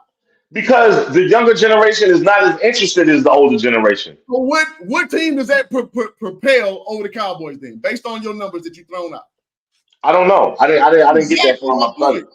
I But You didn't put get out that from all my. the studies that do not But devote anything. okay. But my thing is this: you're very happy, but this weekend we're going into the divisional round of the playoffs, and your team is at home. How are you happy? How are you satisfied? You You're should feel saying the ashamed of yourself. argument You we should be had. ashamed of yourself, guy. What you're doing is called moving the goalpost because you have no real argument. You just saying that the Cowboys suck. Basically, let me find different ways to say the Cowboys suck. I'm like, that's How did fine. I say that? We deserve it. We deserve it because we lost You the got game. beat by. That's fine. But these ancillary arguments you're making don't have any basis to it. That's what I'm saying, bro. Hey, audience, do you hear this? He said my arguments had no basis. I said we are going to the divisional round of the playoffs, and again, yet again, your team won't be there. In a few weeks, there'll be an NFC championship, and for the 31st year, your team won't be there. America's team. You should be ashamed of yourself, Who Jargon. And you're saying this all with a straight face. but none of Wow. that has It to has do no with being forbearance on us America's being team, America's though. team, though. But that's my whole premise. You're just throwing out random stats to try to throw shit at the wall, basically, and hope something stick. Go ahead, Colin. I heard you speaking, How brother. how many how many championships did the Patriots win from 2000 until 2019? 6. 6 championships. Why have they never been number one in the most popular teams in America? The Cowboys been number one since inception. You say it's about champion. Why have the Chiefs never dethroned the Cowboys, the most popular team? I'm 27, so the age group you speaking on, I'm part of that. I can tell you from statistics, like he was saying, as far as memorabilia, as far as jersey sales, ticket sales, most watched on TV, it's always the Cowboys. It's not just older people because you got to remember the older people, they're the ones bringing up their kids. 9 times out of 10, you're gonna be a fan of whoever your dad is a fan of. Absolutely. Unfortunately, I'm a fucking Raiders fan because my fucking mom was a Raiders fan. She got me stuck in this bullshit. And guess what? The Raiders are the number 9 most popular team, and we ain't won shit since 1983. That shit don't have nothing to do with winning as far as popularity. That is a terrible argument. Because It's if not you a terrible argument. It just means that you're the shameful no, and you I have mean no pride. that's a different argument, and that's true. Nobody argue with that. The Raiders are Oh, fucking okay. shameful. That don't have nothing to do with nothing you just said. Now No, you you moving the too. goalposts. No, you too. I'm not moving to go. You too. If this is a team that you're But I rooting didn't for, argue and you with you. know You they're just pathetic, arguing just to argue. I just said you're right. So what's the argument? because you're sitting here and telling me, okay, I don't care, but I'm not. You're talking about popular. That's fine. So that means that we have a bunch of people out here who are mediocre, and they are okay with losing in life. I'm not No, rooting for nigga, a that's their loser. team. What you supposed to jump bandwagon on your team? That's your Yep, team. What the yep. fuck? You You supposed to look. say fuck my team? Hey, yo, let me tell you something. Let me tell you something. Do you know how many people were Patriots fans? You know what I'm saying? From for that whole 19, 20 years Tom Brady was there. Think about before that time. No, None. I never heard of a None. Patriots fan. It Never wasn't in no my life. Patriots fans. Thank you. Thank you. Never heard of them. Depends on the Cowboys' popularity is the whole question. This The dude making my stomach hurt talking about these Cowboys. Cowboys never lost no footing from that point to where we are right now. And we talking about the Troy Aikman era, the in between with the Quincy Carter, the Chad Hutchinson, and Drew Henson bum ass to Romo to Dak. Lost no footing in that whole little metric there. So what are you really saying? What do you mean? Yeah, you're right. You didn't lose any footing. You continued to lose. And you continue to switch coaches. And you Okay. continue to not win championships. And you continue to look pathetic. The discussion is about popularity. Am I correct? Or are we somewhere else now? No, I was never on popularity. You were. I was never on that. I'm on winning. Thing. That's when we brought up the rankings. We brought up the viewership. We brought up the jersey sales. That's what we're And I told you they should not be America's team. I told you it's shameful, and I stand on that. It's shameful that a team. Go ahead. That's your feelings talking, and I'm saying like that's cool. You can do what you do, but we're Facts over feelings. Facts over feelings. When the last time you won an NFC championship? Facts over feelings. Okay, wait. Who is America's not team? Conceded that winning is makes you America's team. That's what you're saying. We have not conceded that at all. Who's America's team then? He said the Dolphins. Nick, what? That's what he said. It came out of his mouth. His words, not mine. Nah, he had to be trolling. You was trolling? Yeah, I was trolling, and he know I was trolling. Oh, all right. So I said KC. I said KC. I gotta go with KC. Kansas City is America's team. Gotta go with it. Yo, Patrick Mahomes got a beautiful blonde hair, blue-eyed wife. You know what I'm saying? Little blonde hair baby. You got Kelsey with Taylor Swift. I mean, yo, won a Super Bowl last year. You know what I'm saying? They looked dominant last weekend. They'll be playing this weekend. I know that team will be playing. But America's team, quote unquote, won't be playing until sometime in August. It's just shameful, man. Are we really having this discussion? Here's my question. America's team does not move. Go ahead, Colin. Well, my question is, I think it's around the term America's team. Like the argument you're making, I kind of understand what you're saying. Like you can't claim that you're the best team or you're like still this dynasty when that's obviously a dying breed. And that's fair points. But when you say the term America's team, that has a definition to it. Like America's team means the most followed team. By definition, like the team that America follows the most. It can't just be who's winning shit. Because the fucking Jacksonville Jaguars could win 3 off in a row. Ain't nobody following them. Nobody give a fuck about no Jaguars. They don't got no fans. Who cares? Nah, but see, no, hold on. Now don't say no, don't do that hoop jargon. Because like I said, before Joe Burrow and them boys got to Cincinnati, yeah, you had Chad Johnson and them, but they didn't get to no Super Bowl. Cincinnati is respected. They have fans now all over the place. And it takes that for winning. And Jacksonville will get there one day because they have a quarterback from Clemson University and a running back from Clemson. So they're going to get there too eventually. You know what I'm saying? Hell, boy. Damn Joe Burrow jersey on. I mean, yo, at least my team's playing the postseason. You know what I'm saying? At least my team's playing in the divisional. This man got to wait till August. He got to wait till August. Preseason. And then Dak still ain't going to play. Come on, man. Hey, yo, how this dude got a whole nickname? He got a whole nickname. He doing commercials on the mattress. He getting all this good night sleep, and he's still throwing interception. This dude, yo. Your argument, I feel what you're saying. As far as the winners trophy, that winners breed success. Mm-hmm. I'm just stuck on you saying America's team, quote unquote. That means something different than the argument you're making. Right. That's the whole point. It just angers me. I love my country, man. I serve my country honorably, man. Look, I associate America with winners. I associate America with resilience and toughness. How can we associate them with the Cowboys? It's shameful. It's That's not what It's he's based on saying. shameful. He's saying that's your opinion to feel right. that way. You feel, You're and right. Absolutely. that's your perspective of the definition of America's team, but that's not the Absolutely. reality, though. But And it's America don't. sad. Okay, And it's well, sad. that's the I whole mean, that's point. fair. America don't agree with We your got ideology. Biden for president, and Trump is going to get reelected. So we see America's is in the shit can, and this is where it's going with this thing too. It's just shameful, man. It's shameful. I'm just so disgusted, man. America's I in wish the I had can some liquor in here. I wish I had some because liquor in here. I'll take me a shot or something, man. I'm so Sage, disgusted right now, man. it's in the shit can because of Biden, because of Trump. No, Jerry Jones. Jones. The Yeah. fact you put him in that pantheon tells us everything we need to know about this discussion. So let's move forward. And what's wrong with his haircut? Why he got that little boy haircut? He need to do some of that little boy haircut he got. Anyway, He said, um, "No, Jerry." Feelings. Feelings, nothing more than feelings. I mean, hey, that was a good debate, kind of, sort of. You tried to hold down whatever the fuck you was trying to talk about, but it's all right. I mean, listen, man. I understand everybody don't like the Cowboys brand. I get that. And I said that I let in when Flight was interviewing me earlier. I was like, I get it. It ain't for everybody. But to say that we ain't the most popular America's team, you lying to yourself. okay, ask me a question. When was the last time like you really felt like, you know what I'm saying, like you had this happiness in your heart and your soul because your team just they achieved it all and it was at the top, man. It's like there was no taking them down. Middle school when the Cowboys won the Super Bowl last time. Okay, yeah, I figured that. I figured that.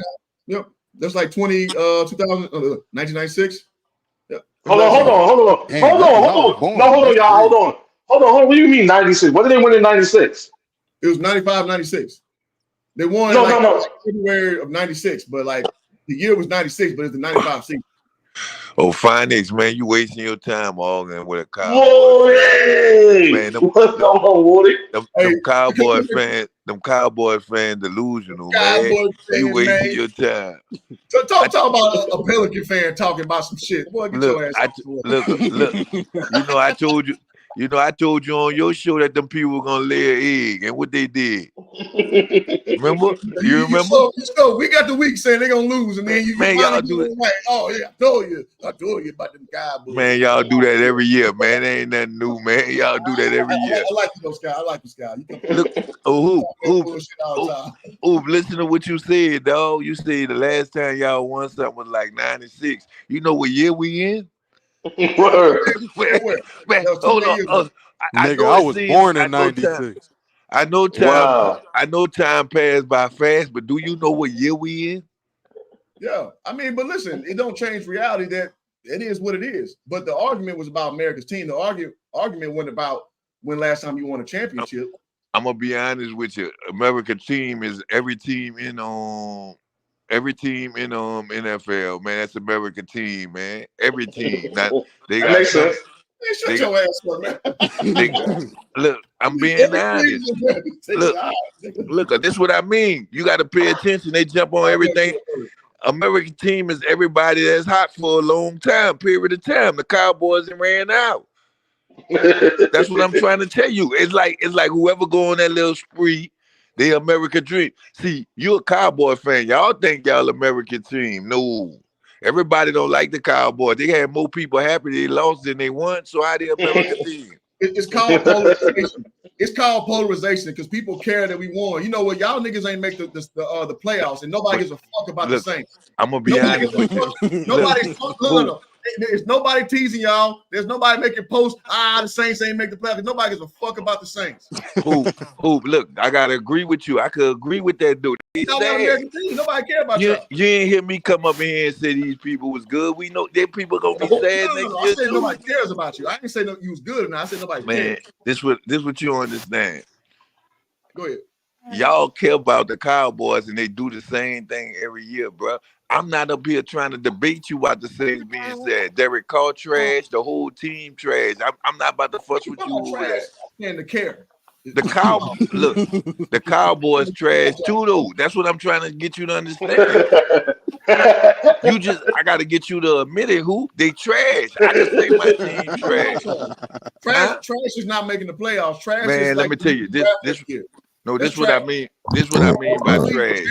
I hear you cooking in here, Sky. What's good? Look, what's up? This what I mean by trash, right? You can't they didn't get no better. They did the same thing they did last year. Trash is a word you use for everything, though, Sky. I've been knowing you about 2 years. You use trash for everything. That's your description of everything that you don't like. They're trash. They're trash. So I mean, we got to kind of qualify what trash is for you. Man, this is what I'm saying. Trash is when you're not getting no better. They're a good regular season team. They always there, but when it's time to make the big play, the big bowl, they don't never do it. They know different. They know different from a trash team that don't never make the playoffs. They know different. I call it underwhelming. I call it not living up to standard. I'm with all that. Trash means you're basically the worst of the NFL, and that's not even close. No, this is what I mean. You don't want to see it because it's hurting your heart, but you know I ain't lying, bro. It's no improvement, dog. Look, it's no improvement in the team. Y'all did the same thing y'all did. All right, check this out. What's the use of trash? Is just it holds no weight. This what I'm saying. Trash. You tell me what's the difference from the Saints and them right now? Because they both at home. You can say that about everybody except 2 teams in 2 weeks. No. That's a bullshit ass argument. No, this is why I say you can't say the same thing about the Eagles last year with the Super Bowl. So now you can say, well, the Eagles trade. This is what I mean. This is what I mean. You have problems. They're not trash. You can drag that argument anywhere and try to stopgap it with a time point. Oh, well, yeah, they lost right here. They don't know how they like us. That's called loser mentality. And let's talk about y'all paperback boys, because y'all been around since the motherfucking 60s. Man, right? One Super Bowl, and thank God for Drew Brees, or y'all be right there with the Carolina Panthers, Jacksonville Jaguars, all the trash ass fucking franchise. I agree with you. Shit, I'm looking for me a bag to put on too. I got no choice to. I'm from Houston, bro. I'm from the South, just like you, homie. I know your city. All I'm saying is, look, this is what I mean. Expectation. We didn't make the playoff last year. Matter of fact, the past 3 years, right? So we're in the same position as y'all. Y'all make the playoffs, but go out in the same round every year. You can say that about every team that don't make the Super Bowl if you so chose.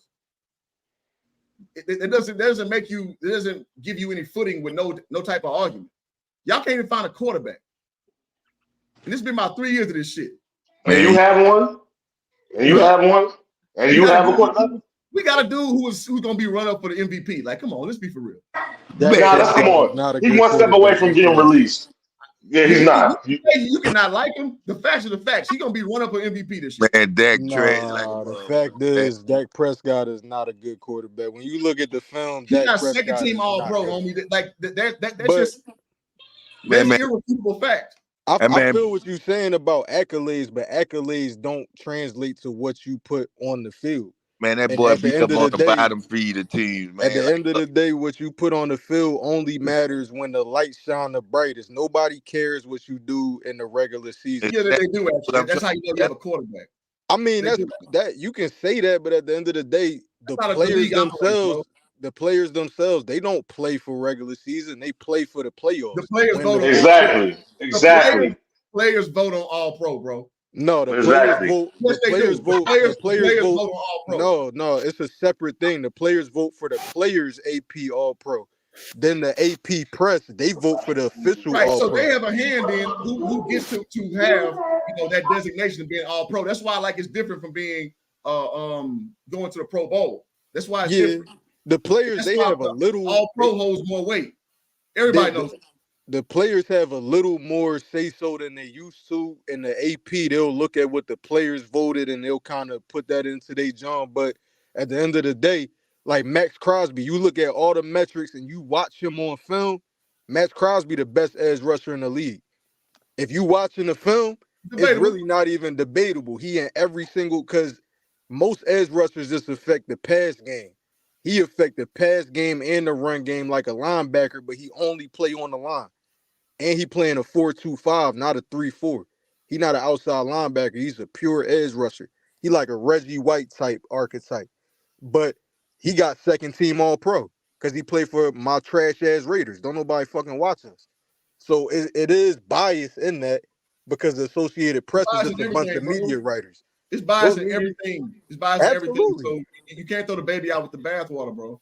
Absolutely. But that's why I'm saying accolades aren't really the best way to measure it. Like you would have to sit down, break down film, and look at certain statistics, look at strength of schedule, all of that stuff. Those are facts that actually matter. At the end of the day, the Cowboys, their strength of schedule shows you they was beating up on trash teams. And when they had to play the big boys, they beat the Eagles once and lost to everybody else.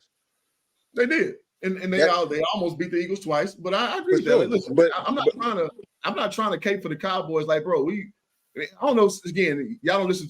Scott listens to my podcast every week, man. I'll be hard on these niggas, man. Like, cause I'm not impressed with 12-5 in first round exit to Phoenix point and to your point, because y'all ain't Cowboy fans. It's all good. I'm not impressed with that. No, but I'm not beating up on the Cow. I was talking about Dak Prescott's performance. I ain't even beating up. I was beating up on the Cowboys. I actually think the Cowboys, as a full roster, are a top 5 team, and Dak Prescott drags y'all down to around middle of the pack. I think he's that bad of a quarterback. I think in moments maybe, but I guess I've seen how bad of quarterback play we've had with Kellen Moore, with his dude named things start with a T when Romo went down, with Brandon Whedon. And I'm talking about just the Romo to Dak era.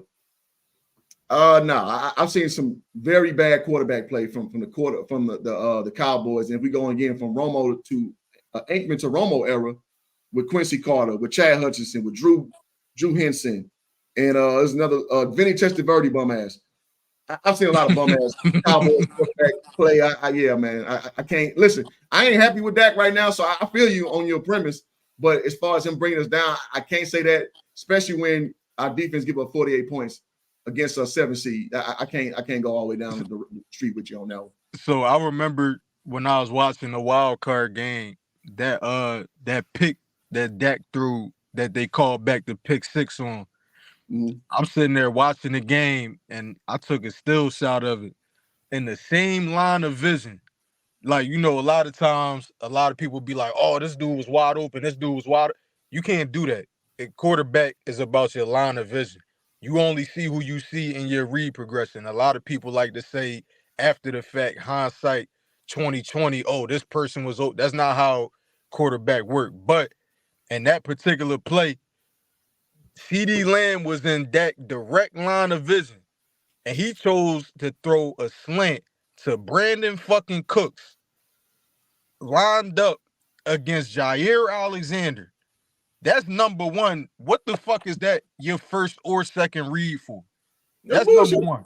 There is no excuse, and that's not even coaching. Like, a coach shouldn't have to tell a 7-year vet how to go through progressions. Yeah, a coach shouldn't have to tell you, hey, Brandon Cooks on a slant against Jair Alexander probably shouldn't be your 1 or 2nd read. Yeah. CD Lamb on that same pick, wide the fuck open on a drag route in the same line of vision where the pick is thrown. It's no excuse for not seeing that. You 8 years in the league now, there's no excuse for that. So what I'm saying is, when you watching the film, he constantly does this against any opponent that has the talent defensively to be able to match what they have offensively. And if he doesn't have some type of offensive advantage, he just, like, his entire IQ just folds. His pre-snap communication, he stopped talking at the line as much as he do. He's not reading the progressions right. He'll do this weird freeze up thing where, like, for example, y'all was in field goal range. Y'all was at the 38. It was a 3rd and 5. The pocket started to collapse a little bit. He rolled out. Instead of just throwing the ball away and you still get the 3 points, y'all was only down 14-0 at that point. Go ahead and make it a 11-point game. You feel what I'm saying? That's a touchdown with a 2-point conversion and a field goal if you just take the 3. This nigga take the sack. Now y'all out of field goal range. You got these are things that's like that's not what a top 10 quarterback does. Matt Stafford, when I watch him, he's calculated about everything he does. He's like a 8 to 12 type quarterback, but he even understand, oh, I'm at this field position, throw the ball away. I'm right here, throw it at the receiver feet, even though I know I'm gonna get hit, get above the line of scrimmage, let's play the field position game. Dak don't have those type of things. He's almost like Jalen Hurts in that aspect. That's what Jalen struggles with, situational awareness and things. That's why I say Dak can't be a top quarterback to me, because he doesn't have that situational awareness that a top 10 quarterback is supposed to have. I would never build around that.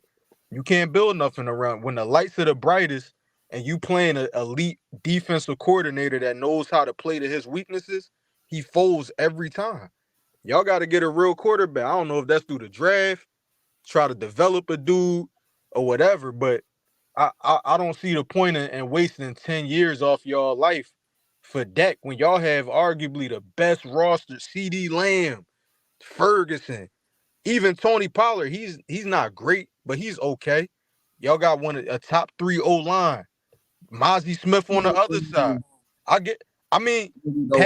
Pass blocking, I'll say top 3 pass blocking O-line. Y'all run blocking trash. Let's be specific. Yeah, y'all run blocking. Our right tackle is very deficient, bro. Like, Terrence Hill just getting his ass whooped all year long. Y'all run blocking is like bottom 10, I think. But y'all is top 3 in pass blocking statistically, though.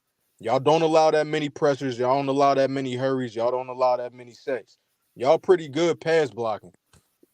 Defensive line. Y'all got a good defensive line. Y'all good everywhere except quarterback. He's the weakest link. When you need him the most, when you got $180 million in your offense, and you have the 3rd highest paid offense and the 27th lowest paid defense, ain't nobody trying to hear no team effort, bro. You feel what I'm saying? Because at the end of the day, you gave Dak everything he needs. You ain't got no money to spend nowhere else. Here's my retort on that. A few things. Again, O-line, I think is more reputation than actual product. Because again, at right tackle, that's something we ain't been able to solve all year long. With Terrence, not Terrence Steele. With Terrence Steele on right tackle, Tyron Smith on the left tackle, can't stay healthy. So we constantly shuffling. So there's always been like discordism as far as that. Now, do they give up sacks at a high clip? Not necessarily. But keeping Dak, comfortable, it's been a problem all year long. And run blocking, like you said, non-existent. We pretty much got Zach Martin and then, patchwork after that. Defensive line, we're still looking for that, man, because Maz is like a rookie. We're looking for him to kind of basically shore that up because we're soft as shit in the middle. Edge rushing with Micah, again, you can contribute to holding or whatever, or people just getting this shit. He's not giving the pass rush that we needed. The last 5 games, I want to say, 1 sack going down the stretch. So I gotta acknowledge that. Now, as far as our linebacker core, we having guys like, listen, I love Marquise Bell. Marquise Bell is came from FAMU, HBCU kid. He converted from safety. Right. So lighten the ass. Leighton Vander Esch going down, that hurt our run defense exponentially. Leighton Vander Esch has been our top tackler like the last 4 years. Yeah. Right. So that was a big hole that everybody just kept kind of glossing over. To me, I was like, because here's why. 2019, we played against the Rams. I don't know if you remember that game. We got our ass whooped. They had 209 yards running with Todd Gurley and your boy Yeah, I remember that game. Yeah, Anderson, like that old motherfucker Anderson who came from Denver. They was running like it was. We were giving and shout out to my coach in college when I played ball. He was like, man, shit, free pussy in prayer. It was free pussy, just giving it up, right? So fast forward to 49ers running like it was no tomorrow, both years. And then, and I said this before the game, I was like, listen, there's only a few ways Green Bay can beat us. If they run game is stout, we got no chance.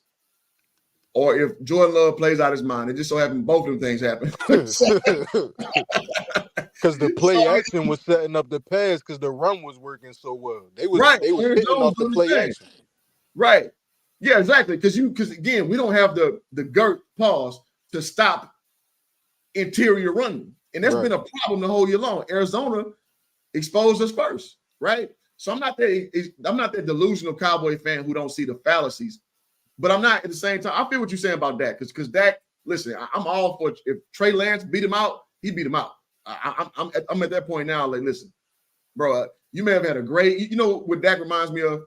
Dirk Nowitzki, in 2007, when Dirk had his MVP year and got his ass rolled the first round. Y'all remember that when they lost to the Warriors? Mm-hmm. Yep. Baron Davis and Steven Jackson and all the dudes. That's what Dak's year reminds me of right here. Because you did all that work regular season, and there's a little bit of fallacy in there, you know what I'm saying? But you overall, you did work. But then you got to, when the lights got the brightest, to your point, you laid an egg. Because Dirk lost to an 8 seed. That don't happen in basketball, bro. Nah, it don't. The 1 seed don't lose to the 8 seed. Nah. It's still so much similar to that. Now, let's look at Dirk's story. 4 years later, he went and won a championship. So, am I saying Dak don't do that? No, but what I'm saying is I'm not ready to throw the baby out with the bathwater just yet, but I respect all your talking points.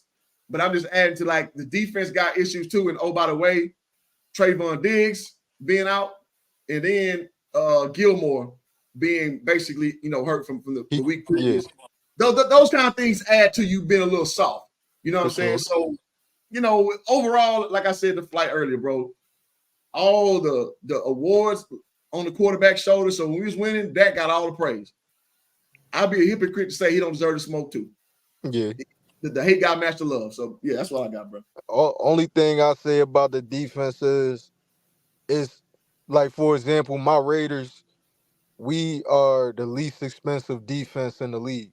Nobody expected us to be good. After Antonio Pierce took over when Josh McDaniels got fired, we've been the number one defense in the league after that.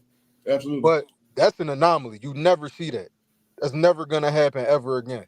You look at the top defenses, the Ravens, right? The 49ers. They pouring money into the defense. They understand that defense wins championships. They're gonna go get veterans. They don't rely on young guys to just carry the defense. They're going to get Fred Warner. They're going to make sure they go get Chase Young, who's coming into superstardom.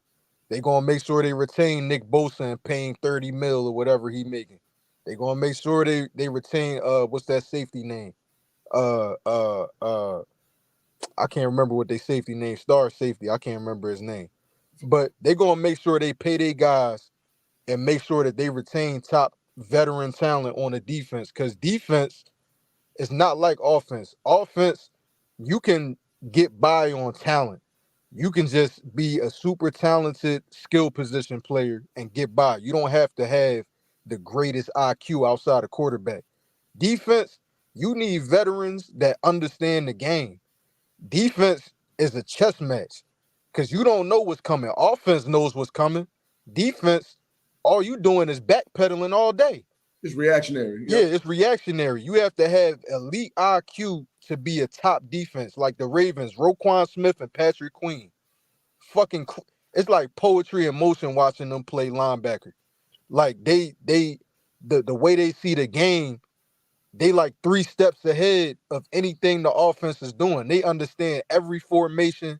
They understand where lineman shift over. You too far. Outside tackle, outside the guard.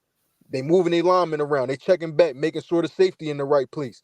So I blame that on Jerry, because you can't go in with $180 million offense and then say our defense ain't show up. Of course your defense ain't show up. You ain't got nobody over there. They ain't got no money. You put all the money in the offense. When you put in the 3rd highest paid offense on the field with the 27th highest paid defense, you saying that offense better carry you to a championship. So I can't never blame no defense that don't have the proper tools. Like you said, y'all need linebackers. Y'all got to beef up a little bit on the D-line. Micah Parsons, I fuck with him, but that's also on Jerry and the coaching staff.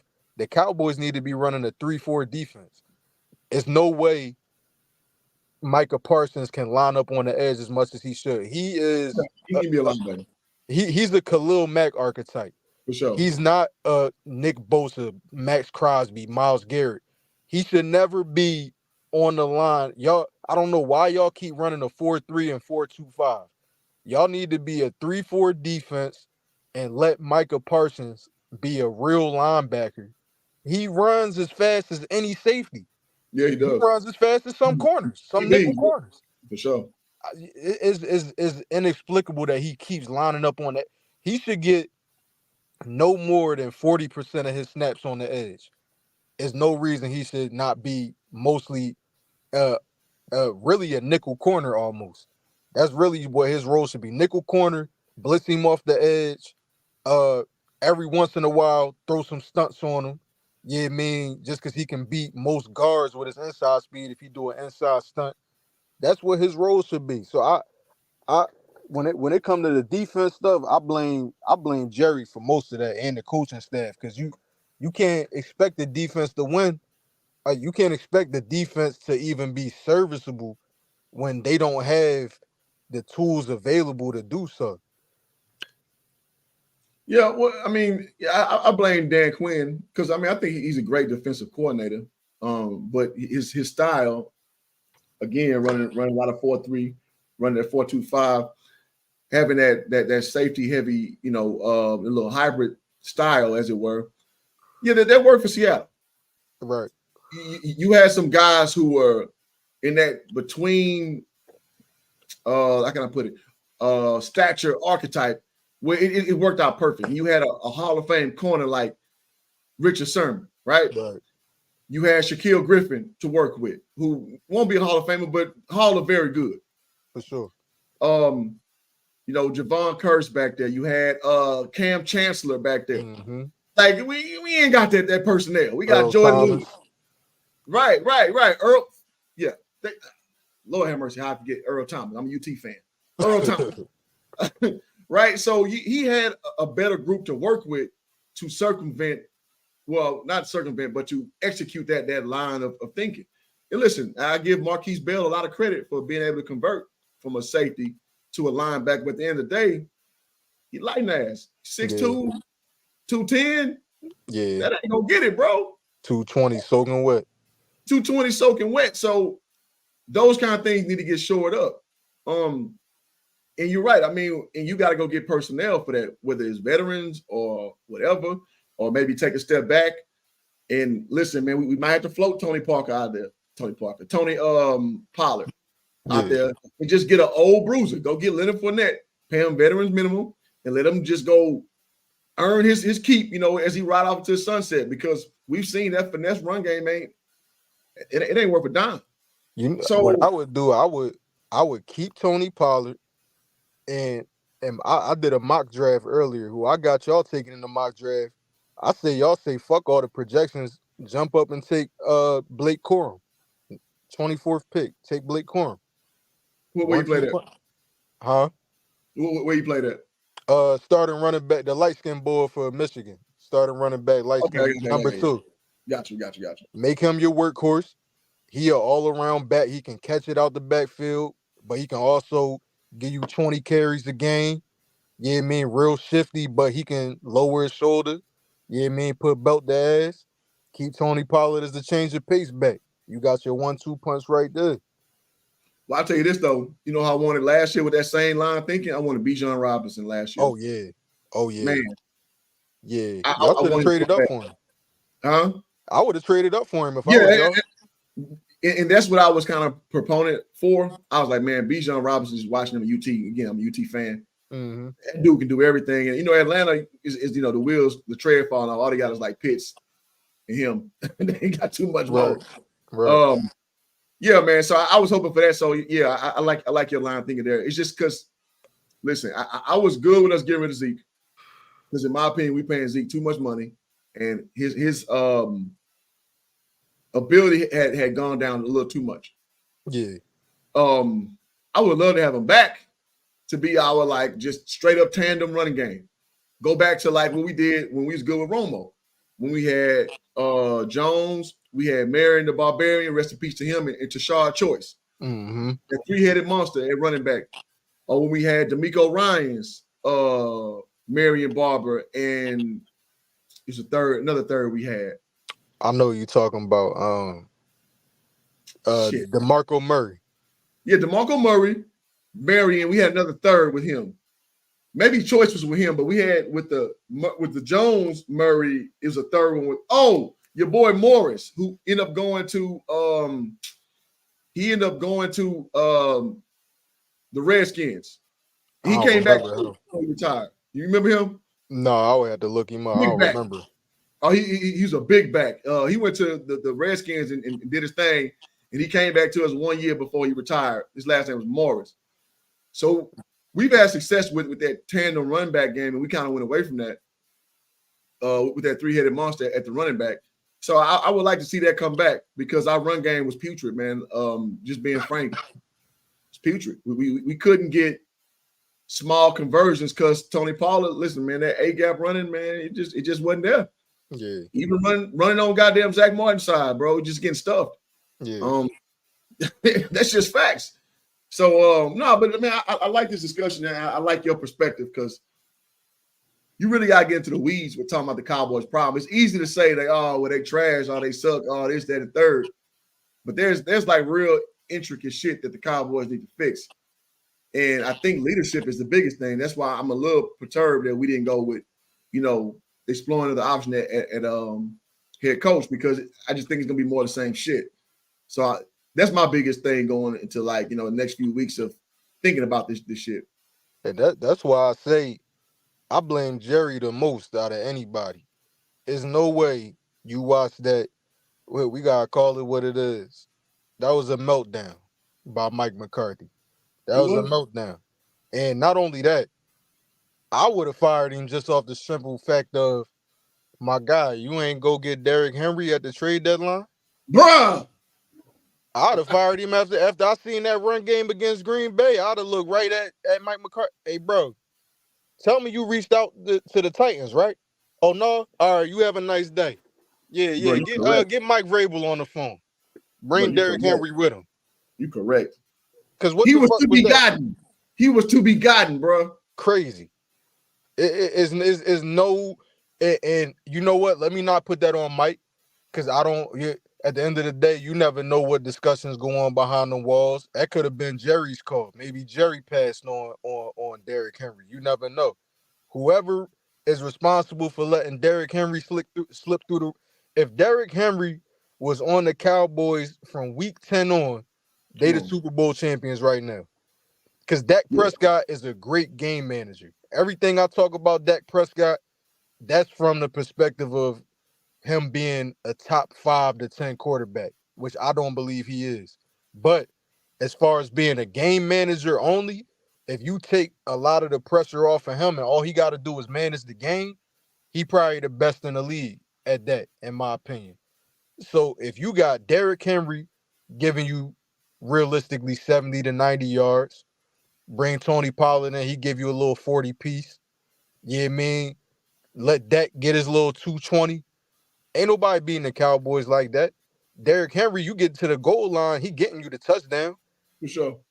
So that was just a wild decision to me. I don't know how they ain't pursue that. I heard they ain't even think about making that trade.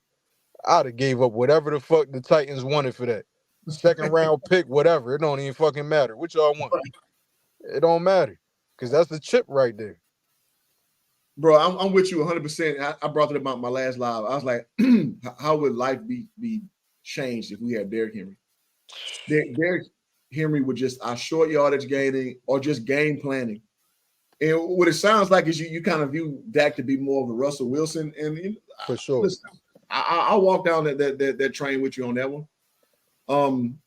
Yeah, I don't understand, because I watch good teams plunge at the end. I seen the Eagles do it.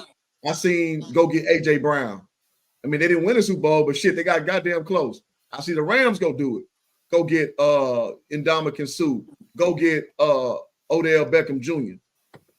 And they won a goddamn Super Bowl, right? and I hate the pompous nature that Jerry Jones has because he likes his own handpicked guys. Because we tried this about 4 years ago, 5 years ago. We bought in Everson Griffin, and we bought in Everson Griffin, he a edge rusher, right? yeah, and Dontarius Poe. We Okay. brought them two dudes in, and they basically bucked against the system, and we ended up cutting both of them. So maybe that left a sour taste in his mouth. But like, all right, we're just gonna go with homegrown talent that buy in. So maybe that has something to do with that.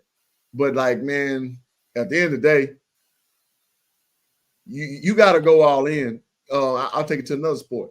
I watched my Astros go back and get Justin Verlander. We went back to the World Series. We lost it. But shit, man, you go back and if you think it's your year, bro, balls to the wall. Ball out, bro. Fuck them draft picks. Like, right. Now the Those Cowboys draft picks ain't helping. Man, listen, we usually hit on our draft picks, but the question is, are they getting us to the success level we want? The answer is no. Right. Are they coming out to be good guys besides like Taco Charlton? Taco's probably one of our worst draft picks we had in a long time. Yeah. But most people was gonna take him around that range anyway, so somebody was gonna get fucked over anyway. Right. We just have to be the suckers that, but yeah, we have to be the suckers who took him. But think about like Travis Frederick. We took him as a center, yeah, third round projection. Took him as a first round pick, nailed it. Motherfucker been an all pro his whole career, and God bless him. He got this condition he had. That's why he retired. Now we fucked up on guys like that fucking cornerback from fucking Memphis. Dude got like he had like low key a murder case on his belt. That he was from Memphis. What year? Yeah, this is like 3 years ago. I want to say his last name is Benjamin. No, it's like Kelvin. Fuck. It'll come to me. But yeah, he was on in Greenwood, which is in Dallas. Yeah, his boys had like a murder case, and he was with them. Dang. You know what I'm saying? Yeah, man. Like, so I mean, we whiffed on him. We traded him to the Dolphins for like some fourth string cornerback this year. But anyway, my overarching point is the Cowboys hit on their draft picks, but like, what are they doing for us? Are they getting us to the level that we need to get to? The answer is no. So, like, bro, you might need to bring some goddamn veterans in and just finish off and kind of supplement that internal, minutia we got going or whatever. Just bring those guys to take us over the top, bro. And for some, we don't want to do that shit. Yeah. At the end of the day, you gotta, and this is why I think the Cowboys got to move away from the Jerry Jones owner, GM, president operations thing, and two minds work better than one. Yeah. 3 minds work better than multiple minds work better than just one mind. At some point, you got to look at, okay, we've done enough drafting, because at the end of the day, y'all are not an old team. Y'all are a relatively middle of the pack age team, because y'all been getting all this homegrown talent. Most of y'all homegrown talent are veterans now, especially by next year. They're going to mostly be veterans in a nice age range, 26 to 28. So at a certain point, you got to say, these rookies ain't going to fucking help us at this point, because we got the overall talent to be able to make a run. So you got to go out and get some big name free agents. Everybody want to play for the Cowboys. If the money right, Texas is a tax-free state, just like Vegas is, just like Florida is. So who wouldn't want to play for the Cowboys? You get the cheap real estate, tax-free, and you playing for a legacy organization. So at some point, you got to say, fuck it, we about to go out and get Derrick Henry. Or it don't even got to be that big of a name. Go out and say, we're going to make a push for J.K. Dobbins. Or we're going to go out and make a push for, like you said, Leonard Fournette. You got to get somebody that at your weakest positions, at the very least, you can say this guy is going to be at least above average. Because at the end of the day, unfortunately, Tony Pollard right now is, I was gonna say below average. That's unfair. He's an average running back. You got to get somebody that at least at the running back position, they don't got running backs don't have to be the the the most athletic guys in the building. They got to be the one of the actually running backs got to be one of the smartest guys in the building, and they don't get enough credit for that. Look at Christian McCaffrey. So many teams passed up on Christian McCaffrey because he didn't meet any of the physical metrics that running backs are usually judged by. But they can't judge the fact that from what my eyes see when I watch film, I and I put this on everything I love, no exaggeration. I've never in my life seen a running back understand running lanes and had a vision that Christian McCaffrey has. He can turn any gap into a 12 to 20 yard run he can get skinny, he can get big, he can bounce outside, he can have an outside zone run, cut it inside.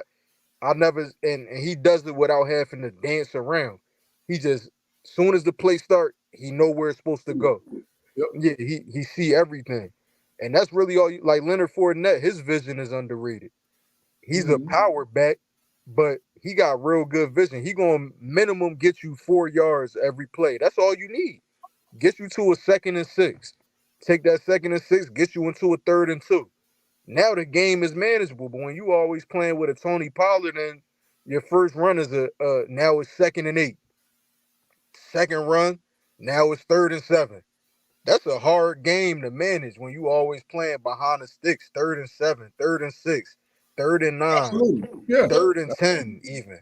Yeah, man, you just need a running back to just get you up to 3rd and 4, and now we can take the game from there. You don't need a star. You feel what I'm saying? Absolutely. So that's I mean, and there's some of those in the draft. Braylon Allen and Braylon Allen, we play for Wisconsin. That's a big ass back. Who else is a big matter of fact, Texas Tech, the boy Taj Brooks. Taj Brooks is underrated. He's a big he like 5'10, but he like 230. Yeah, that's a good boy. Yeah, that's a big dude. That's a back you can get. You just need somebody to push the sticks forward. That's all. Let Tony Pollard be the change of pace, shotgun, empty set, whatever you want to do. Have him out, pass catcher, little halfback draw, catch the defense off guard on 3rd and 3. Tony Pollard can be your 3rd down back, but you need a workhorse.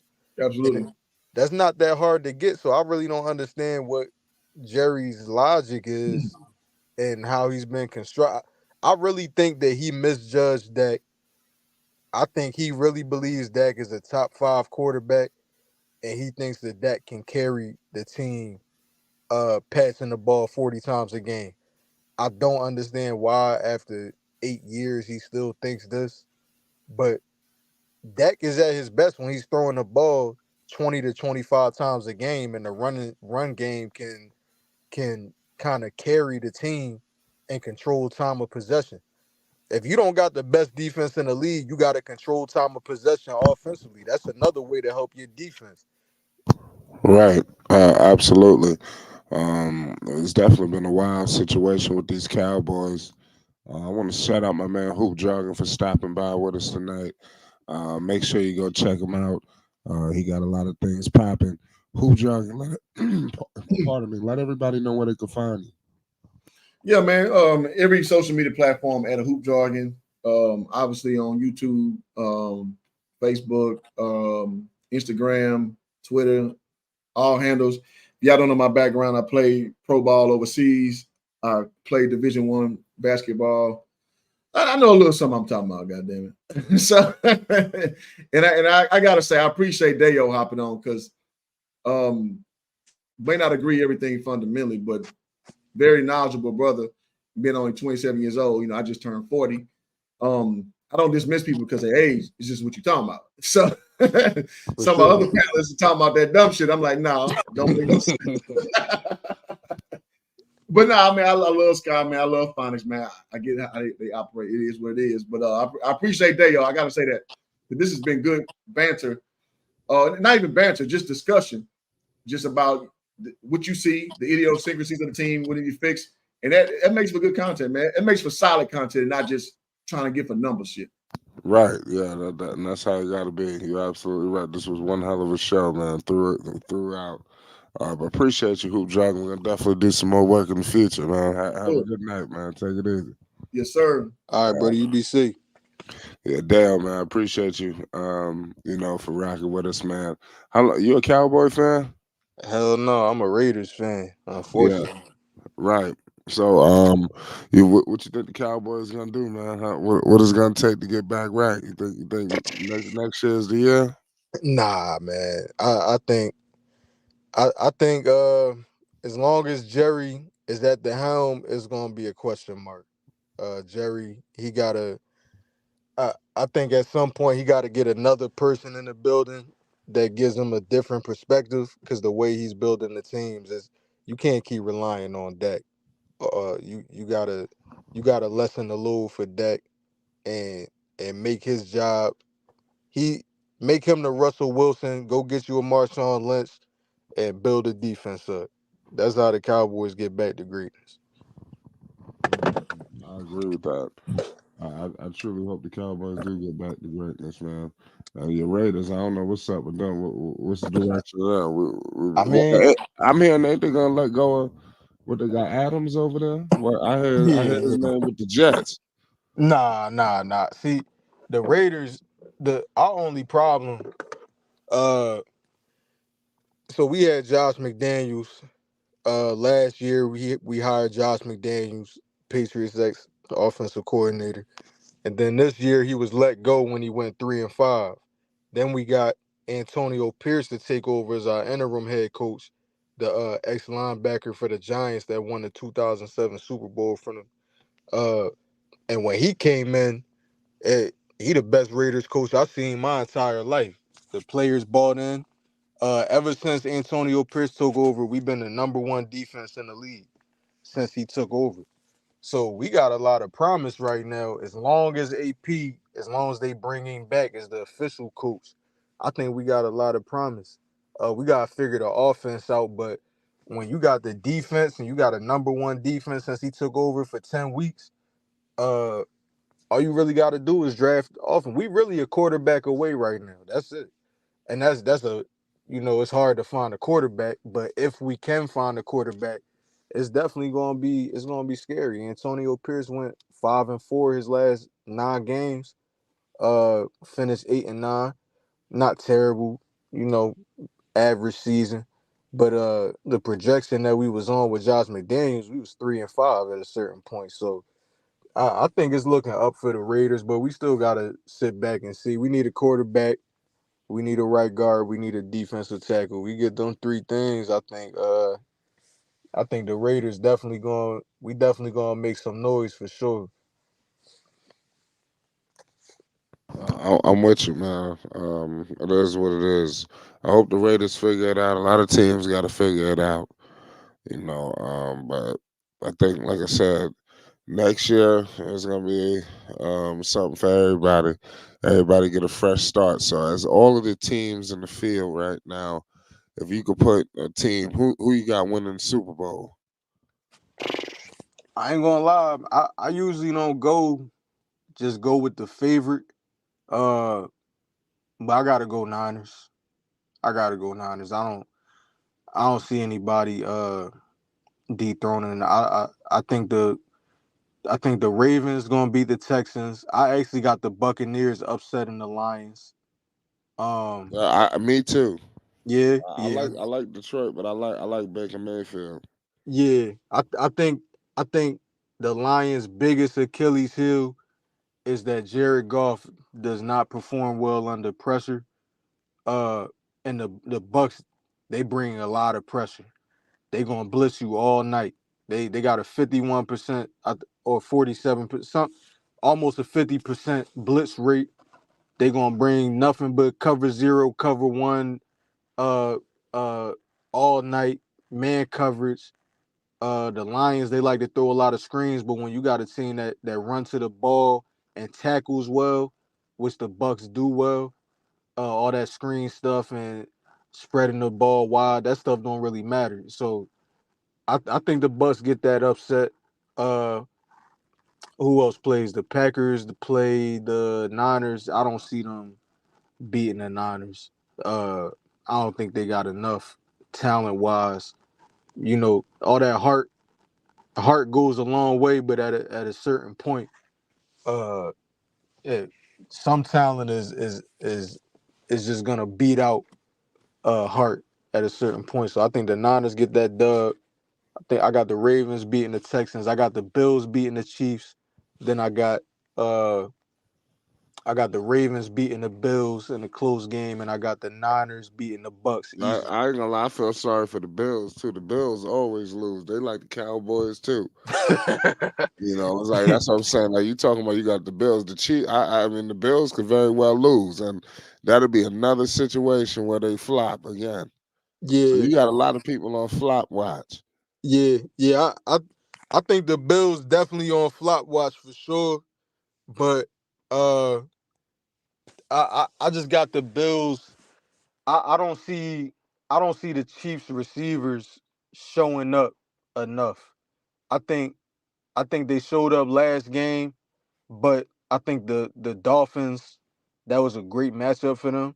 The Dolphins not used to playing in -4 degrees. They play in 90, 100 degrees. A cold day for them is 70 degrees. So I think they weren't ready for that.